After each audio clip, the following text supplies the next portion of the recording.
Hey, what's up guys? It's Flom. It's been a long time since I did an exclusive upload. I got a new series that I'm working on. We're going to be calling it Getting Global. And I guess this is kind of the first episode of it. Really what this whole series is going to be about is, while it is called Getting Global, it's just about how to improve in the basics of Counter-Strike. And I think there's a lot of hidden things in here that, while they may seem basic, I think a lot of people skim over them or just forget about them in general. And hopefully after watching some of these videos in the series, they'll start to have a better understanding of how to get better at Counter-Strike, how to be a better teammate, and overall just how to improve at the game. So what we're going to be talking about today in this video a little bit is how to practice your aim, how to develop some game sense, and how to overall just kind of deal with bad influences, or we'll just say toxic people in your games. And that way, once we kind of talk about these three things, we can have the base that we need to develop our own game and to actually get better at Counter-Strike. So, practicing your aim. Now, I'm a firm believer that everybody, improves and learns in their own way, and there isn't one size fits all, but I do think there's some things that everybody can do to improve your aim. Now, if you were to ask somebody in a Twitch chat or ask somebody on Reddit, what should I do to improve my aim? You'll just get kind of the same generic answers. You're going to get somebody that says deathmatch. You're going to get another person that says aim map, and then maybe another person that says play on aim bots. And while all of those are correct answers, they're also all kind of wrong or not giving you the full picture at the same time. When you're doing all of those things, when you're deathmatching, when you're in an aim map, or say you're doing aim bots, you need to have a goal of what you're working on. You need to have something in front of you to get better with. So when you hop in a deathmatch server, don't just go in there and look at your KD and, oh, I got a 2 KD, so I'm doing good, I'm getting better. That means nothing. You need to go into a deathmatch and say, hey, I want to work on my spray, or hey, I'm going to work on my one taps, or I'm going to use this gun, or I'm going to work on my counter strafing while I'm in here. Simple things like these, each and every time you go into the deathmatch, are going to significantly increase how much better you get while you're in there. Use your time effectively. The other big misconception I see when it comes to improving your aim is I feel as if people will deathmatch for like 10 minutes, 20, 30 minutes one time, and they're just like, okay, I've worked on my aim today. You're not even close. Your aim is something you're going to be constantly working on and improving the whole time you play CS. You need to have a nice little routine, even if later on as you develop, you don't maybe need to do it as much, but you need to be in a routine where you just, however is comfortable to you, whether it's deathmatch, aim map, aim bots, you need to be in that routine. You need to constantly be working on it. It's not just a one-time thing or a one-off thing. And the last kind of thing I want to touch on is I see this a lot where if you do play MM only, which is perfectly fine, or if you play only on third-party platforms, you should be deathmatching in the environment that suits you. And what I mean by this is, if you play on 64 tick, you should, in matchmaking, you should be deathmatching on Valve servers. And the reason for that is because the sprays are similar and you actually are practicing in the environment that you're going to be playing in.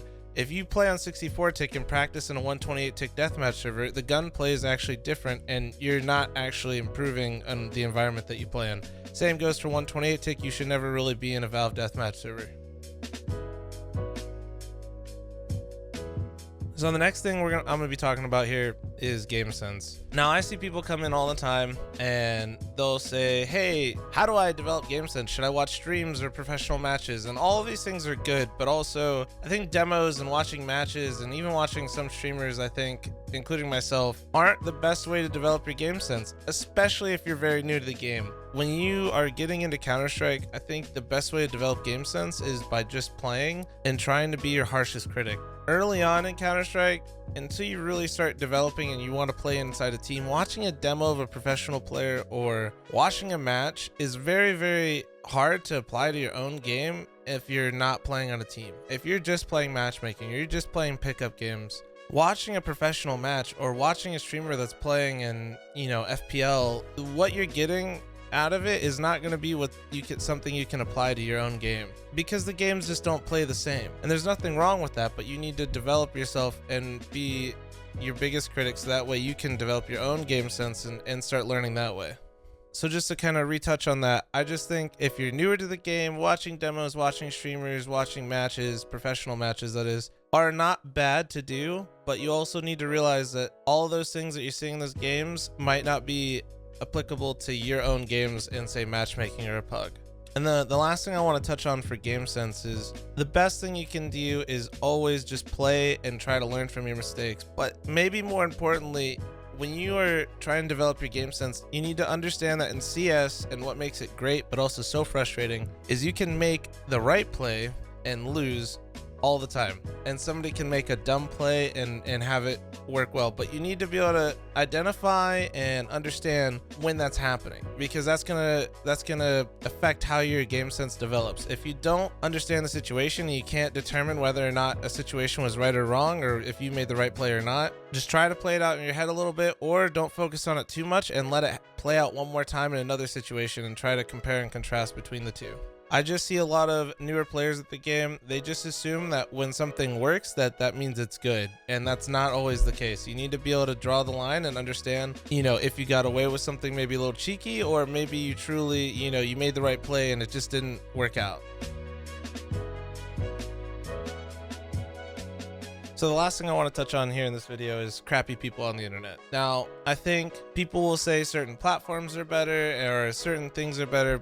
I genuinely believe that they're just, that's their own experience in those. And that's fine that they have that view, because at the end of the day, maybe when they do play FACEIT or they play ESEA or they play MM, one of those is better than the other. I could totally see that. That is a very fair thing to have as your viewpoint. I also just believe that on the internet with anonymity, there's just people that are always going to suck. And you need to know how to minimize those crappy people's attitudes' impact on your day and in your games. You need to use the tools provided to you in CS to minimize their impact on you, because not only is it going to affect your current game, but if you get in a bad enough mood, it's going to affect the rest of your day or the rest of your games, and it's going to possibly make you play worse consecutively throughout the day, and that's just not what you want. The biggest piece of advice I can give for this kind of portion of talking about toxic people in MM or FACEIT or ESEA is just mute them and move on. Use like the CL_block commands, which one you can mute everybody on the enemy team, or if it's everybody, maybe you're running into a stack on your own team that's being toxic, you can literally mute everybody in a lobby that is not a Steam friend of yours. And when you do that, you can still make calls to them, so you're still being a good teammate, and you can just do you. Granted, you're going to be lacking information, but overall, you're going to minimize their impact that they have on you. So if you want to play more than just one game throughout the day, you're not just sitting there angry all the time. Minimize what their effect that they're having on you, so that way you can have a better experience overall throughout the day.